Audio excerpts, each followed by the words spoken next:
Hello everyone! Hello world! This is me again, Hope. Heto na naman ako mag-iingay sa mga NF new. Kaya tara, samahan ninyo akong umattend ng graduation at may pa-birthday pa. Actually guys, before kami nakarating dito, meron kaming nadaanan na sobrang paangat. Dahil nga isa lang yung motor namin guys, pabalik-balik lang yung kapatid sa pagsundo sa amin. Wala pa nga masyadong tao dahil maaga kaming pumarito at start pa lang sila magluto. Habang naglalaro nga ang mga kids ng mga balon ay pumunta ako sa kusina para makatulong naman sa mga gawain. Nakita ko nga tong dalawang kapatid ko dito na busy sa pagbalat ng hotdog kaya naman ako'y nakisali na rin. Nagdadalawang isip na kami dito kung ilan yung ilagay na marshmallow kasi para namang hindi ito kakasya or baka kukulang. Kaya nilagyan ko ng isa-isa lahat at kumasya naman. Nakisilip na rin nga ako sa lechon na niloto nila at parang matagal-tagal pa tong maluto. Naghihintay nga kami ay inabutan kami ng kasin ko ng maiinom. Lumipas nga ang isang oras ay bumalik ako makisilip kung luto na ba ang lechon.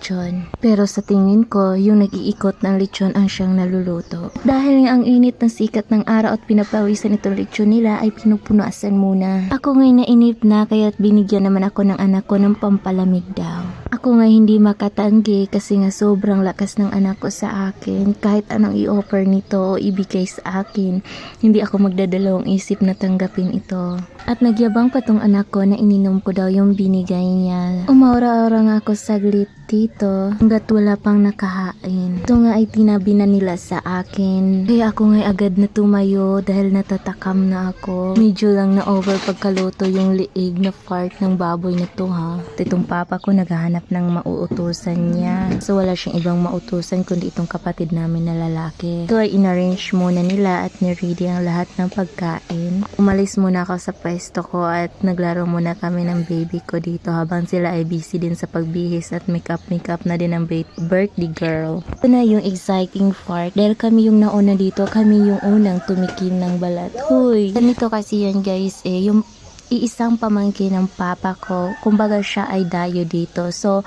parang kami lang yung close na cousin niya dito or malapitan. Medyo malayo-layo naman pero kami lang din yung malapit-lapit talaga na lugar. Mga 15 or 20 minutes lang siya ibiyahe, ganun. At dahil busy na ang lahat kumain, hindi talaga nagpapahuli ang leon ko sa pagdating sa pagkain. Sobrang food is life talaga siya. He type of kid na pwede mo siyang maiwanan pero dapat maibigay ka muna sa kanya na napakadaming foods at happy na siya doon.